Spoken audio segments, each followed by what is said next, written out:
Magandang araw mga ka-Express Info. Ang chance ni Kai Sotto na makapasok sa NBA biglang tumaas pagkatapos nagtamo ito ng injury. Well, it's ironic dahil after nagtamo siya ng injury, ay nag-alala ang lahat na baka tuluyan nang mawala ang NBA dream ni Kai. Pero mukhang kabaliktaran ang nangyayari. Dahil sa surgery ay nagkaroon si Kai ng napakahabang pahinga na hindi niya nakuha in the last 2 years. Ito ang much-needed rest na kailangan ng katawan ni Kai na talagang kayod kalabaw sa training sa team, sa weight room at merong pang personal skills training. And at a very young age ay mukhang hindi nakayanan ni Kai Sotto at bumigay ang kanyang tuhod.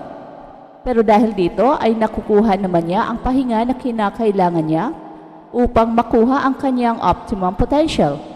Instead of playing day in and day out, ay meron pang travel factor na talagang nakakapagod, pero ngayon ay nagfo-focus na lang si Kai sa pagpapalakas ng kanyang tuhod at ng kanyang katawan. Ito ang pinakamagandang nangyayari sa basketball career ni Kai at biglang lumaki pa ang kanyang chances of making it to the NBA. Well, yan ang ating pag-uusapan in this video, pero bago yan, ay meron muna tayong pag-giveaway. Hey, hey, hey! Attention mga kapatrol! Get ready for an epic giveaway. Once Express Info hits 150k subscribers, one lucky winner will win the incredible Oppo Reno 11F 5G smartphone. Here's how to join. Step 1. Subscribe to Express Info right now. Step 2. Like this video. Then step 3. Comment anything good and positive about our idol Kai Sotto. Super easy. Just subscribe, like, and comment. Si Kai Sotto ay matagal nang itinuturing na isa sa mga pinakabagong pag-asa ng Pilipinas sa larangan ng basketball, lalo na pagdating sa pangarap niyang makapasok sa NBA. Maraming Pinoy ang sumusubaybay sa kanyang career mula sa paglaro niya sa high school hanggang sa kanyang paglalakbay sa iba't ibang international leagues. Subalit kamakailan lang ay nagulantang ang kanyang mga tagahanga nang siya ay nagtamo ng injury. Marami ang nag-alala na maaring ito na ang katapusan ng kanyang pangarap sa NBA. Pero ang isang napaka-ironic na twist, tila nagbigay pa ng mas malaking tsansa ang injury na ito para kay Kai upang maabot ang kanyang pinaka-minimithing NBA dream. Sa loob ng 2 taon, halos walang pahinga itong si Kai. Ang kanyang schedule ay punong-puno ng training mula sa team practices, weight room sessions at personal skill development. Dahil sa kanyang matinding dedikasyon at determinasyon, hindi na niya nabigyan ng sapat na panahon ang kanyang katawan upang mag-recover. Sa murang edad, sumabak siya sa mataas na antas ng competition and physical demands ng laro. Kaya naman, hindi nakapagtataka na nubating ang puntong bumigay ang kanyang katawan, particular na ang kanyang tuhod. At dahil sa injury, napilitan siyang sumailalim sa surgery at nagkaroon ng mahabang pahinga. Bagamat maraming fans ang nag-alala na baka maging hadlang ito sa kanyang pangarap, ang kabaliktaran ang nangyari. Ito pala ang pinakamahalagang pahinga na kailangan ng kanyang katawan upang maabot ang kanyang optimum potential. Isa sa mga pinakamalaking dahilan kung bakit biglang lumaki ang tsansa ni Kai sa NBA ay dahil sa kanyang recovery process. Hindi lang ito simpleng pahinga, kundi isang structured rehabilitation program kung saan mas napagtutunan niya ng pansin ang pagpapalakas ng kanyang katawan. At narito ang ilang mga dahilan kung bakit mas lumalaki ang tsansa niya sa NBA pagkatapos ng injury. Much needed rest and recovery. Sa tagal ng panahon na halos walang pahinga si Kai, ang injury na ito ay naging isang forced break para sa kanya. Ang tamang pahinga ay isang mahalagang bahagi ng pag-develop ng isang atleta.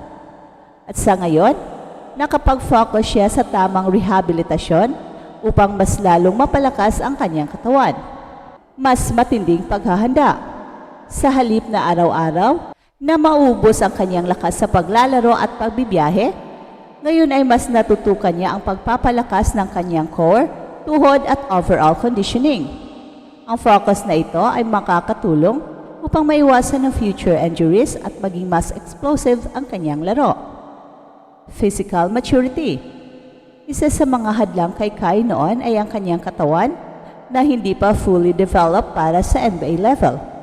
Pero dahil sa tamang training, mas lalo niyang napapalakas ang kanyang muscles, lalo na sa lower body na mahalaga para sa kanyang mobility at stability bilang isang big man.